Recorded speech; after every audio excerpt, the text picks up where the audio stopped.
El viento de la frontera soplaba seco y polvoriento cuando el Comanche la encontró. El sol caía lento, tiñendo de cobre las llanuras abiertas, y los cuervos trazaban círculos perezosos en el cielo. Atada a una cerca improvisada, con sogas ásperas mordiendo sus muñecas, la joven apenas tenía fuerzas para levantar la cabeza. Tenía 18 años, pero el cansancio y el miedo le habían robado la juventud del rostro. Había aprendido a no gritar, a guardar la voz para cuando el silencio fuera más peligroso que el ruido. Él se detuvo a unos pasos. No llevaba prisa. En la frontera, la prisa era un lujo que costaba caro. Observó primero las huellas, luego la cuerda, después los ojos de la muchacha. No vio desafío, tampoco mentira. Vio abandono. Vio la marca de quienes usan y dejan. Sus manos, curtidas por el sol y la guerra, no se movieron de inmediato. Esperó, siempre esperaba. La vida le había enseñado que las decisiones tomadas sin escuchar al viento terminaban mal. Ella sintió su presencia antes de verlo. Algo cambió en el aire. Abrió los ojos y lo encontró allí, alto, firme, con el cabello oscuro recogido y una calma que no se parecía a nada que hubiera conocido. No era el miedo lo que la invadió, sino una extraña quietud. Como si el mundo hubiera dejado de empujarla por un instante. No voy a hacerte daño, dijo él, despacio, en un español áspero aprendido a golpes de camino. Si puedo, te desato. Si no quieres, me voy. La muchacha tragó saliva. La cuerda le había dejado las manos entumecidas. Asintió apenas, como quien teme que un movimiento brusco rompa el milagro. Él se acercó, cortó la soga con un cuchillo que había visto demasiadas historias, y la sostuvo cuando las piernas de ella cedieron. No hubo palabras grandes, no hubo promesas, solo el gesto simple de no dejarla caer. Caminaron hasta un pequeño arroyo. Él le dio agua primero, luego un trozo de pan duro que llevaba en la alforja. Ella comió con cuidado, como si el alimento pudiera desaparecer si confiaba demasiado. El Comanche la observó sin invadir, con la atención de quien protege sin poseer. Cuando ella terminó, le ofreció su manta. Necesitas un nombre, dijo al rato. No para mí, para ti. Ella dudó. Había perdido el suyo entre manos ajenas, en caminos donde nadie preguntaba. Cerró los ojos un momento y respondió con una voz que aún le temblaba. Luz. Él asintió, como si el viento lo hubiera confirmado. Entonces, Luz, ven conmigo. Tengo un lugar. No es grande, pero es tuyo si quieres. El lugar resultó ser un campamento sencillo, con un fuego que sabía mantenerse vivo y una tienda que olía a cuero y humo.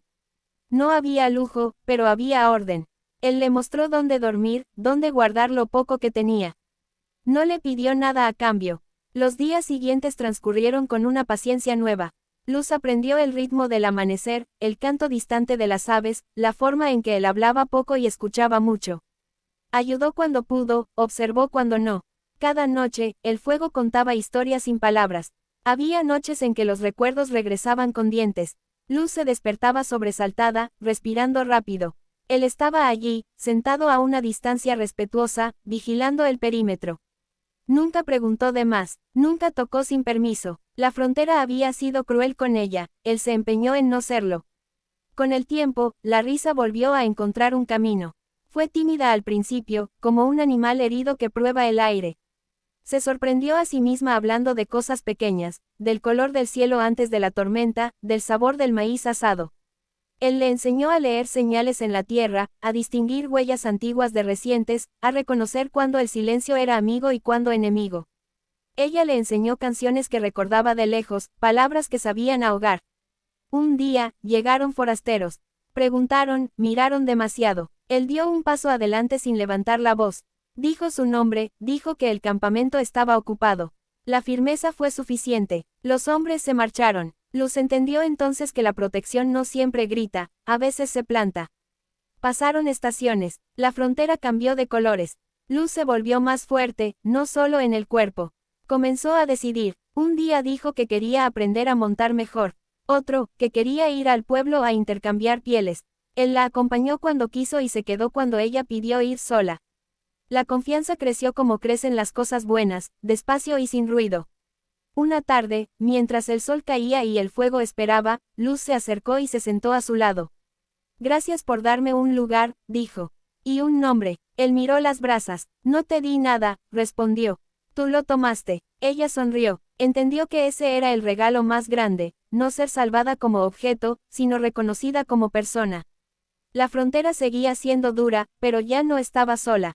Tenía un sitio donde el viento sabía su nombre y alguien que la miraba sin querer cambiarla. Y así, en ese borde del mundo, una chica atada y olvidada encontró algo más que rescate. Encontró pertenencia, encontró un camino que no borraba el pasado, pero le daba sentido. Encontró un hogar que no pedía, solo ofrecía.